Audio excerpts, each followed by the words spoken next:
ब्राह्मणों ने, जो यूरेशियन नस्ल के लोग थे, उन्होंने क्षत्रिय, वैश्य और शूद्र 3 वर्ण बनाए। और फिर आज देखते हम लोग 6247 जाति के टुकड़ों में उन्होंने हमें बांटा। ब्राह्मणों का इतिहास अहिंसा का इतिहास नहीं है, हिंसा का इतिहास है। और हिंसा के द्वारा ब्राह्मणों ने अपना वर्चस्व स्थापित किया। आजाद भारत में SC, ST, OBC को हिंदू बनाने के लिए ब्राह्मणों ने मुसलमानों में और SC, ST, OBC में फसाद करवाए।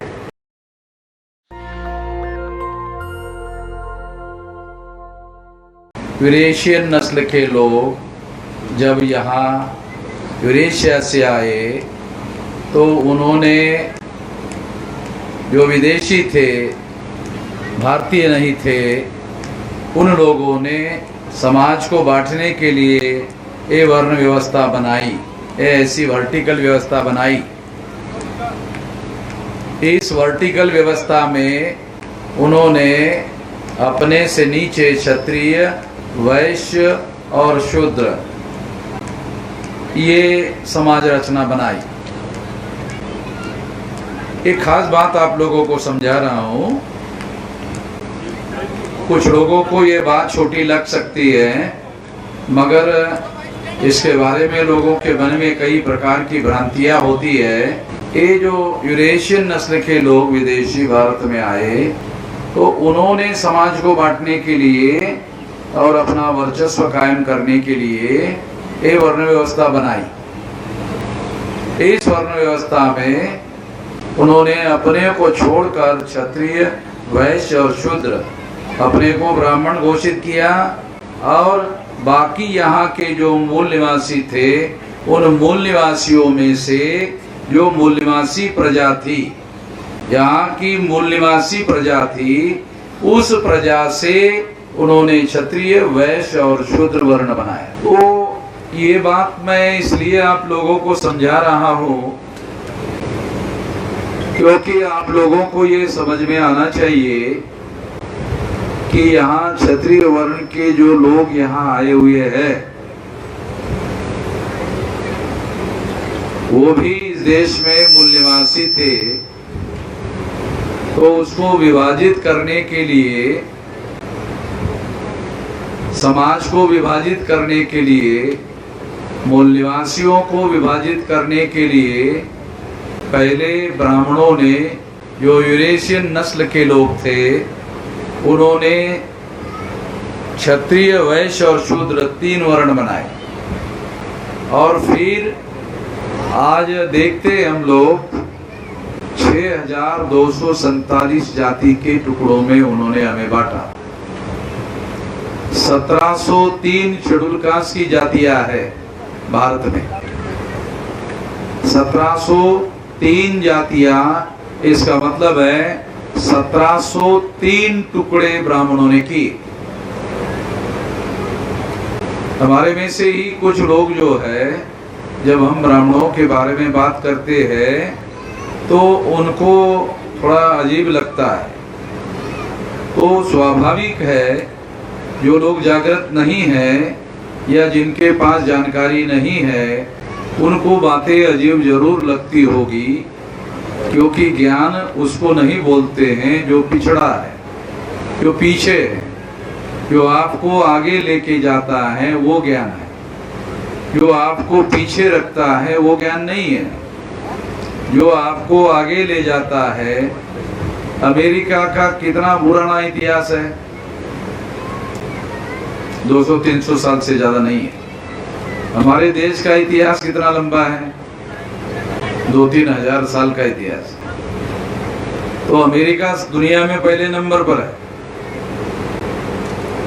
होना नहीं चाहिए, हमको होना चाहिए। और हम लोग, अगर आप मौर्य काल का अध्ययन करो, अगर आप पढ़े लिखे हो तो आप लोग मौर्य काल का अध्ययन करते होंगे। तो मौर्य काल के अध्ययन में आपको पता चलेगा कि दुनिया में मौर्य काल के दौरान आप लोगों को ये पता चलेगा कि दुनिया में इतना बड़ा साम्राज्य जो है, जो अफगानिस्तान से भी आगे फैला हुआ था,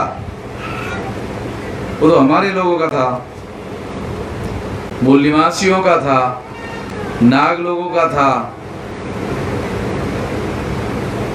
तो हम लोग जो है इतने शक्तिशाली लोग थे।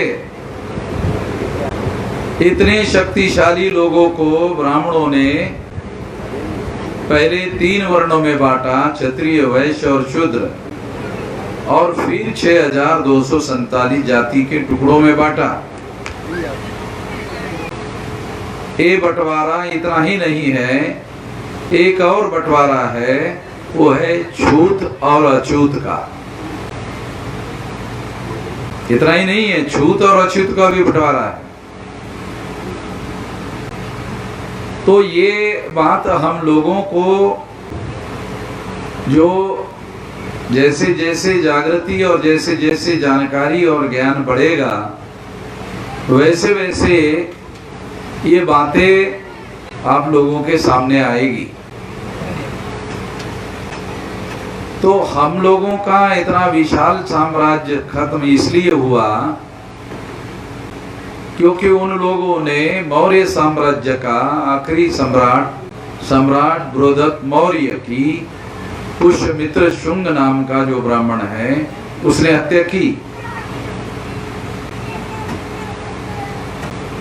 ब्राह्मणों का इतिहास अहिंसा का इतिहास नहीं है, हिंसा का इतिहास है।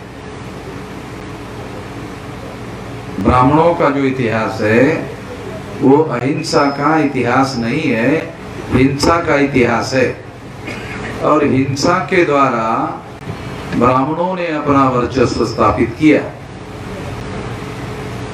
आजाद भारत में SC ST OBC को हिंदू बनाने के लिए ब्राह्मणों ने मुसलमानों में और SC ST OBC में फसाद करवाए।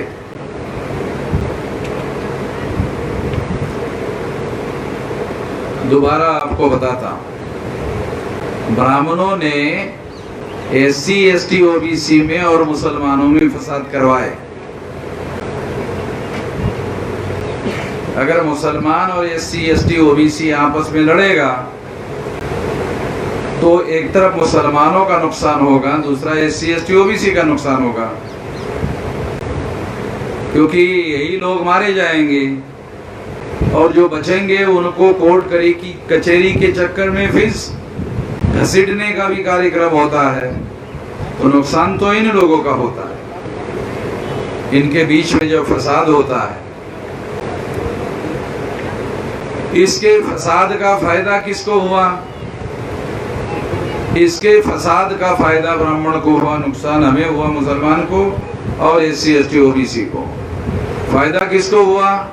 ब्राह्मण को। कैसे? क्योंकि जब हिंदू मुसलमान में फसाद होता है, दंगल होती है, तो SC ST OBC प्रतिक्रिया में हिंदू होता है। SC ST OBC प्रतिक्रिया में हिंदू होता है कि वो मुसलमान है, उससे हमारा झगड़ा हो रहा है, इसका मतलब हम हिंदू है।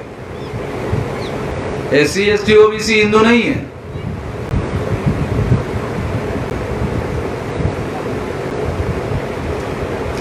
अगर ब्राह्मणों ने शेड्यूल कास्ट को अछूत बनाया, जो छूने लायक भी नहीं है, तो ब्राह्मणों का धर्म और आपका धर्म एक कैसे हो सकता? आप लोगों ने सोचा नहीं? ब्राह्मणों ने वर्ण व्यवस्था बनाई और तमाम पिछड़े वर्ग के लोगों को शूद्र बनाया। मनुस्मृति पढ़ो तो शूद्रों को अधिकार नहीं है, अधिकार वंचित है। तो जो उनको अधिकार वंचित किया, उनका धर्म और ब्राह्मण का धर्म एक कैसे हो सकता? ये बात हमारे जो पढ़े लिखे लोग हैं उनको समझना जरूरी है। अब ये 3 वर्ण में जो क्षत्रिय वर्ण के लोग हैं, जिसके बारे में क्षत्रियों के अंदर आज सारे देश भर में मंथन चल रहा है। जैसे उनके लोगों के द्वारा पता चला यहाँ सुनते वक्त कि कुछ क्षत्रिय लोग जो है हमारे मंच पर आने वाले लोगों के विरोध कर रहे हैं, और कुछ जो है जिनको ज्ञान हुआ, उनको साक्षात्कार हुआ, उनको जानकारी मिली, वो इस बात को स्वीकार कर रहे हैं। जो स्वीकार कर रहे हैं वो ये मानने के लिए तैयार नहीं है कि हम ब्राह्मण से नीचे है। क्षत्रिय का क्या मतलब है?